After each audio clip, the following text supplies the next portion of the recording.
여야 의원들과 전국 또 국정 현안 방담하는 각설하고 시간입니다. 오늘 새누리당 조혜진 의원, 새정치민주연합 김영환 의원 초대했습니다. 어서 오십시오. 예, 반갑습니다. 안녕하십니까? 새정치민주연합 이제 갈아입으셨는데요. 옷을 마음에 드시나요? 새 옷이? 오늘 이제 정당 이름이 바뀌어서 오늘 처음 데뷔를 하게 됐습니다만은 정당 이름이 한두 자리 바뀌어가지고 잘 입에 익지가 않습니다. 예. 100년간은 정당 고사하고 좀 10년간은 정당도 드물지 않습니까, 지금? 뭐, 새누리당도 지금 마찬가지고요. 당 이름이 계속 바뀌고. 전에 저희는 새천년 민주당이라는 걸 했는데, 천년가리라고 생각을 했는데, 몇 년까지 남았습니다. 예. 부끄러운 일이라고 생각합니다. 네. 조 의원님은 어제 창당대회 하는 모습 보면서 어떤 생각하셨습니까? 잘 됐으면 좋겠다 하는 생각을 했습니다. 네. 마음에서 진심으로 그런 기대를 했습니다. 예. 우리 정치가 이렇게 가서는 안 된다는 거는 현장에 있는 저희도 절실하게 느끼는 부분이고 특히 선진화법 이후에는 여당이든 야당이든 어느 쪽에 의석이 많든 관계없이 서로 합의하지 않으면 아무것도 못하도록 그렇게 구조적으로 그렇게 딱 만들어 놨거든요. 네. 근데 합의가 되려면 서로 입장이 어느 정도 근접해야 됩니다. 이쪽 저쪽으로 완전히 이렇게 떨어져 있으면은 합의가 안 되고 합의가 안 되면은 국회는 안 돌아가게 마비되게 돼 있습니다. 그런 측면에서 저희는 저희대로 또 가운데로 좀 더 오기 위한 노력을 해야 되고 또 야당은 야당대로 지금보다는 좀 더 중도로 가운데로 오셔야 여야가 의견이 거의 비슷하게 접근이 되고 그러면 현안이 있을 때마다 조금만 조정하고 절충하면은 합의가 되고 그래서 국민들이 원하시는 것, 국민들이 불편해 하시는 것, 그것도 기대하시는 것 이런 거 빨리빨리 국회에서 해결해 드려야 국회가 제 기능을 하게 되기 때문에 지난주에 보니까 그 미방위에서 조 의원님께서 원자력법 처리 안 된 것 때문에 굉장히 그때 흥분 많이 하신 것 같은데요. 예, 그 대표적인 게 그 경우인데 네. 사실은 내용에 대해서는 야당도 이견이 없었거든요. 예. 또 야당 의원님이 제출하신 법안도 그 안에 다 들어 있었고 그래서 이제 합의가 됐던 건데 어쨌든 다른 법안하고 이렇게 연계가 되는 바람에 안 돼서 저는 많이 답답했는데 이 법안뿐만 아니라 앞으로도 저 선진화법 체제 하에서 국회가 어떻게 마비 상태로 안 가고 활성화 상태로 일하는 국회로 가려고 갈 수 있는가 하는 것에 대해서는 여당도 그렇고 새로 출범하시는 야당도 그 부분 제일 고민하셔야 되겠다 그런 생각이 들었습니다. 새 야당 얘기 이따 또 본격적으로 할 거고요. 오늘 이 얘기 잠깐 하고 넘어가야 될 것 같은데 오늘 정가의 화제입니다. 이게 뭐냐면요. 새정치민주연합 주류가 분석한 126명 소속 의원들의 계파와 이념 분석한 거거든요. 지금 새정치연합 지도부에서는 우리가 만든 게 아니다라고 공식 부인을 했는데 제가 이렇게 한번 봤더니요. 뭐 정확한 부분이 많은 것 같고요. 김영환 의원님은 여기 쇄신파 중도 이렇게 분류되어 있습니다. 아침에 일어나서 저도 봤습니다만은 저는 이제 쇄신파는 맞고 그런 모임을 우리가 이끌고 있기 때문에 그렇고 이제 파라기보다는 이제 계파 정치를 좀 극복하자 그런 입장이고요. 중도라기보다는 중도 진보인 것 같습니다. 그동안 이제 진보였지만 중도를 포용하는 쪽으로 이렇게 하고 있는데 지금 이번에 이제 우여곡절 끝에 새로운 신당이 만들어졌습니다만은 해방 이후에 아마 정당이 이렇게 양당으로 딱 만들어져서요. 실제 뭐 3당이 진보 정당이 사실 그 명맥이 참 어려운 상황이니까 양당 구도가 됐고 한쪽은 중도 보수 중도 우파 정당이 만들어져. 우리는 대개 중도 좌 또는 중도 진보 이렇게 만들어서 가지런히 된 것 같습니다. 여기서 좀 정치가 생산성을 발휘했으면 좋겠다 생각합니다. 알겠습니다. 그러면 제가 여기 중도 진보라고 수정하고요. 야, 이거 누가 만드셨는지 모르겠는데 만드신 분이 지금 안 나타나고 있으니까 중도 진보로 김영환 의원님은 수정해 주시기를 요청드리겠습니다. 자, 오늘 독일 얘기부터 좀 해보려고 합니다. 박근혜 대통령이 지금 독일에 가 있는데요. 현장 사진 한번 보고요. 이 사진 보시면서 어떤 생각 하시는지 한번 들어보겠습니다. 브란덴부르크 문이거든요. 저는 정확히 14년 전에, 2000년에 그때 아까 말씀하신 새천년 민주당이 집권하고 있을 때고 김대중 대통령 때였는데 그때 제가 김대중 대통령 취재 기자로 독일에 가서 저 자리에서 직접 이렇게 취재를 했었던 그 생각이 납니다. 조 의원님은 이 사진, 이 한 장의 사진 보시면서 어떤 생각 드십니까? 예, 우리 대한민국의 5천만, 북한까지 포함해서 7,500만 우리 한민족의 염원을 담아서 저 자리에 서 계시다고 생각합니다. 개인으로서가 아니고 저 자리가 서독 동독이 갈라졌던 자리고 바로 경계선이었고 그 당시는 비극의 현장이었고 그런데 장벽이 무너지고 통일이 되면서 왔다 갔다 저쪽과 이쪽이 똑같은 이제 나라가 똑같은 공기, 똑같은 국민이 됐지 않습니까? 그걸 우리가 선망하고 또 감동받고 하지만 우리도 저렇게 가야 된다. 빠른 시일 안에 가야 된다 하는 희망을 선포하고 또 확신을 나누고 또 그 지혜를 배우고 또 휴전선 너머에 저쪽 사람들에게 그 메시지를 던지고 한 그런 자리가 아니었나 하는 생각이 들었고 그 개인적으로는 박정희 전 대통령께서도 64년도에 저 자리에 가셨다고 죠. 그때는 이제 장벽이 있을 때인데 저기서 동베를린을 바라보면서 북한을 바라보는 느낌이 든다면서 그때는 저 동서독도 장벽이 허물어지기 전인데 우리 대한민국의 휴전선도 곧 허물어질 거다라고 확신에 찬 의조로 말씀을 했던 걸로 제가 봤는데 동독, 서독은 장벽이 무너졌고 통합이 됐고 우리는 아직도 이 상태인데 빠른 시일 안에 극적인 이 통합의 계기, 다시 장벽이 무너지고 휴전선이 걸어지고 하나가 되는 계기가 빠른 시일 안에 오도록 우리가 같이 노력해야 된다고. 그러니까 저희가 불과 십몇 년 전까지만 해도 휴전선하고 또 우리 지금 휴전선하고 똑같은 곳이잖아요. 서로 오갈 수 없는. 김 의원님 어떻게 보세요? 1964년에 그 박정희 대통령이 거기 가셨더라고요. 거기 가서 이제 무슨 말씀하셨냐면 통일의 그날이 결코 멀지 않았다. 두드리면 문을 열릴 것이다. 이렇게 얘기했는데 50년이 지났지만 열리지 않고 있거든요. 정말 그 감회가 새로우셨을 거고 우리 대통령 거기서 동쪽으로 한 150m 좀 걸어가셨다고 통일이 빨리 왔으면 좋겠다는 염원, 분단의 현실 이런 거 아마 생각하셨을 거라고 생각합니다. 그러나 이제 1990년도에 독일이 통일이 됐는데 그 20년 전인 1969년부터 동방정책이라는 게 있어서 서신 교환하고 동독 지원하고요. 교류 협력이 쭉 진행되어 오는 과정 속에서 정권은 바뀌었지만 기민당으로 바뀌었지만 그 정책을 그대로 이어가지고 결국 이제 통일이 됐던 거 아니겠습니까? 이제 그런 면에서는 지금 통일은 대박이다든지 뭐 통일을 해야 되겠다든지 이건 뭐 이제 상식적인 얘기가 됐습니다만은 그렇게 하면 하나같이 북한 사람들은 다 이게 북한 붕괴론, 북한 흡수 통일론 이렇게 비춰지기 때문에 그런 얘기보다는 더 중요한 것은 남북이 활발하게 교류하는 것이 필요하다. 지금 그 교류를 막고 있는 여러 가지 조치를 풀고 또 대화를 더 진행시키고 서로 다른 건 뒤로 밀어놓고 이렇게 해가지고 교류 협력을 활발하게 진행하는 것이 통일이다. 저는 그렇게 생각하고 있습니다. 그러니까 그 김대중 대통령이 아까 제가 그 말씀드렸던 그 취재하러 갔을 때 그때 베를린 선언 발표했지 않습니까? 그렇습니다. 남북 정상회담 그때가 바로 석 달 전이었는데요. 그때 메시지가 지금은 통일을 아직 얘기할 때가 아니라 교류 협력을 확대하는 걸 논의할 때다라고 그 자리에서 베를린 선언 그 내용인데요. 지금 같은 맥락이 있는 거거든요. 그 양쪽이 지금 서로 그런 부분에서 좀 결이 다른 거거든요. 지금 그분 말씀드린. 이제 아마 박근혜 대통령의 베를린 선언이 아마 있지 않을까. 지금 이제 기다리고 있는데 역시 이제 오이사 조치 같은 것들을 풀고요.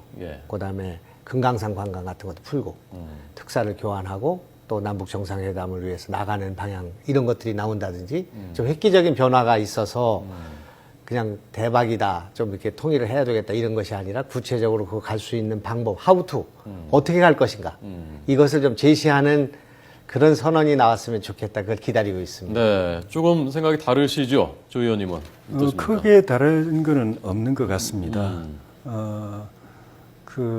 뭐 드레스덴에서 발표를 하실는지 베를린에서 발표를 하실는지 모르겠지만 박근혜 대통령께서 흔히 말하는 이제 박근혜 독트린을 발표를 하실 거라고 들리는데 이제 짐작하기는 뭐 여러 가지 내용 중에 특히 이제 북한이 핵을 포기하면은 우리가 전폭적으로 지원해서 북한의 경제난 조기에 해소시켜주고 경제 성장시켜주고 북한 사회가 안정이 되고 북한 주민들의 삶의 질이 올라갈 수 있도록 우리가 전폭적으로 지원하겠다는 그런 내용 기본적으로 포함되지 않을까 싶은데 그런 내용을 포함해서 그 남북 간의 교류 협력을 확대해 나가는 그 과정에서 또한 그 핵 핵에 대한 핵 포기부터 해가지고 지난번에 있었던 천안함 사건, 또 북침 사건이나 또 연평도 포격이나 또 금광산 우리 관광대 피살 사건 이런 것이 다시 안 생길 것에 대한 예. 안전장치. 네. 왜냐하면 교류 협력을 시작해도 그런 거 한 번만 생기면 바로 딱 닫혀버리기 때문에 우리 국민들이 마음이 얼음장같이 얼어버리기 때문에 그런 것이 다시 생기지 않는다는 안전장치가 확실히 되어 있어야 되고 그 전제 속에서 의원님 말씀처럼 교류 협력이 활발하게 이루어져서 우리도 우리 도움이 되지만 북한에 실질적으로 도움이 될 수 있는 여러 가지 조치들이 많이 현실화됐으면 좋겠고요. 네. 아까 말씀하신 흡수 통일 같은 경우에는 저희 새누리당이나 정부가 흡수 통일을 지향한다고 저는 생각하지 않습니다. 네, 예. 흡수 통일은 북한에 우리가 통제할 수 없는 어떤 격변 사태가 생겨가지고 내부에 어떤 변란으로 인해서 북한 정권이 붕괴할 경우에 그걸 그대로 둘 것인가? 외국이 들어와서 그걸 갖다가 장악하고 주도하도록 놔둘 것인가 하는 그 고민의 지점에서 그럴 경우에는 우리가 뭔가 역할을 해야 되지 않느냐라는 그런 정도의 논의지 우리가 그걸 붕괴시켜가지고 흡수해야 된다라는 논의는 저는 현실적으로는 별로 없는 것 아닌가. 네. 가장 제가 예. 지난번에 이제 시진핑 주석을 만나러 저기를 갔습니다. 이제 우리 국회의장님하고 같이 갔는데 예. 북경대학교에 있는 조선족 교수가 김경일 교수라는 분이 말씀하시는 강연하는 중에 남북한이 통일한다고 할 때 중국 인민 가운데 단 한 사람도 북쪽 체제로 남쪽이 통일된다고 생각하는 사람이 없다는 겁니다. 그렇기 때문에 우리는 이제 그런 생각을 갖지 않는데 북한 주민들과 중국 사람들이 생각할 때는 통일을 우리가 빨리 하자고 하는 것은 북한을 흡수한다고 생각할 수 있다는 거죠. 그렇기 때문에 지금 우리는 대만과 중국 사이의 관계를 유심히 지켜볼 필요가 있습니다. 양안 관계라고 하는데 이미 중국과 그 대만은 거의 통일 단계에 돌입을 했습니다. 군사 협정, 뭐 정치 협상은 하고 있지 않지만은 그 지금 중국 대륙에서 1년 동안 대만에 가는 인구가 680만 명. 그리고 대만 인구가 중국 내륙을 방문하는 인구가 250만 명씩 이렇게 교류가 되니까 이산 가족이라는 게 의미가 없죠. 가면 되니까요. 그렇게 되고 실제로 우리가 중국에 투자하는 것보다도 훨씬 많은 돈을 지금 대만 자본들이 중국에 진출하고 있고 이렇게 정치는 좀 뒤로 밀어놓고 경제 교류를 협력하는 거, 인적 교류를 하는 것, 문화 교류를 하는 것, 군사 정치 이렇게 하면 복잡하잖아요. 그러니까 이렇게 뒤로 밀어놓고 우리 박근혜 대통령께서 후보 때 하신 말씀이 있어요. 밥상에 한국 밥상은 국하고 밥하고 다 올려놓고 한꺼번에 하는 거고 외국 밥상은 이게 호수가 있어서 이렇게 나오지 않습니까? 그러니까 북핵 문제, 남북 교류, 경제 협력 이런 거 다 올려놓고요. 그 핵 문제는 사자 협상 통해 가지고 북한하고 그거는 그것대로 해결해 나가면서 교류 협력은 또 교류 협력대로 하는 이런 아주 전략. 아까 조혜진 의원 말씀하신 대로 그대로 하면은 한치도 앞으로 나갈 수가 없다고 생각합니다. 그러니까 핵은 핵대로 우리가 육자회담에서 논의하고 북한을 설득하고 그러면서 동시에 교류 협력을 강화하고 이렇게 그 밥상으로 가야 될 것 같습니다. 예, 알겠습니다. 박근혜 대통령이 아마 드레스덴에서 뭔가 메시지를 내놓을 가능성이 큰 것 같은데요. 지켜보고 주목하고 또 우리 대통령이니까 또 응원하고요. 그렇게 하도록 하겠습니다. 자, 이제 두 분이 몸담고 있는 각 당 정국에 대해서 좀 얘기를 더 해보도록 하겠습니다. 새정치민주연합이 일단 출발을 했는데요. 잘 돼야 된다고 말씀하셨고 그런데 걱정되는 부분이 사실 많거든요. 그게 계속 잘 순항할 수 있을까? 생각들이 너무 다른 사람들이 한 배에 탄 건 아닌가? 그런 생각도 들고. 저는 어제 그 역사 현장에 없었습니다. 창당대에. 저는 왜요? 여순 감옥에 갔습니다. 어제. 그래서 안중근 의사 104주년이 돼서 거기 다녀오셨군요. 예, 의사님 그 사형 판결하던 그 형장에도 가고 거기서 우리 기념식을 하고 왔는데 이제 뒤늦게 얘기를 들은 것 가운데 이제 창당대회 하는 과정에서 우리 독립운동하신 분들 이렇게 소개하고요. 또 천안함에 희생된 46위 그 가족들 소개하고 또 6.25 전쟁 때 우리가 희생된 그 우리 그 군인들 또 우리 유가족들 이렇게 소개하고 그런 자리가 있었다고 그럽니다. 물론 이제 광주 민주화 운동 이것도 소개하고요. 참 역사적인 자리였다고 저는 생각합니다. 일찍이 그랬어야 된다고 생각하고요. 그렇게 해서 산업화 세력은 물론이고 민주화 세력 또 이 지금 현재 남북 분단 속에서 고통당하는 이런 전 국민을 통합하는 국민 정당으로 가려고 하는 노력은 좀 평가해 주셔야 되지 않겠나.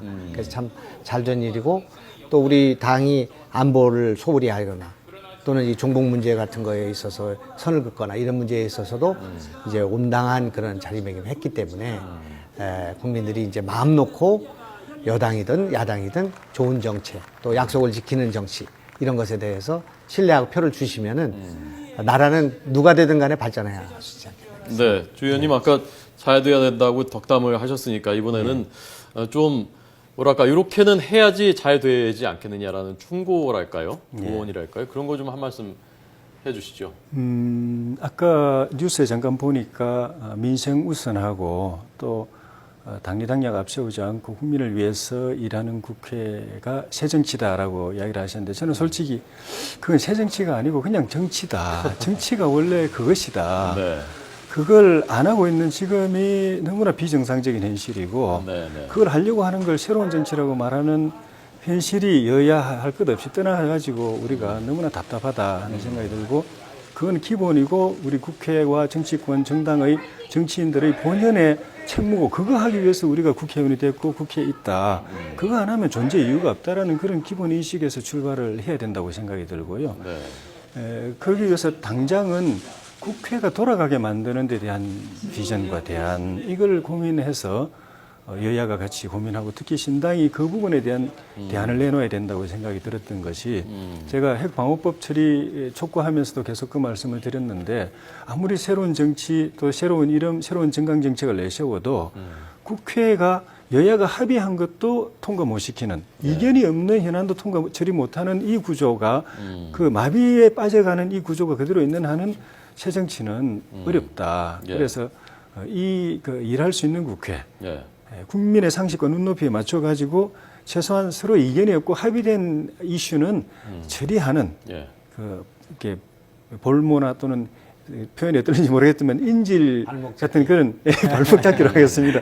그런 것은 이제 청산하고 제가 20년 전에 많이 잡아보신 30년 전에 감옥살이 했는데 그때 그 감옥에서 제일 많이 싸우는 게 그때 전철이 생겼는데 지하철에 문이 몇 개냐 이거 갖고 싸웠습니다. 그 안에서 쓸데없는 일을 갖고 싸우지 않는 것이 새정치라고 생각합니다. 그러니까 불필요한 거 국민을 위해서 꼭 필요한 거 쟁점이 있어서 서로 토론해야 될 것은 싸워야 되는데 이거 싸우지 않아도 돼야 될 것을 자꾸 싸우다가 국민들의 짜증을 사게 하는 일 이거 없애야 되겠다. 예컨대 어떤 거죠?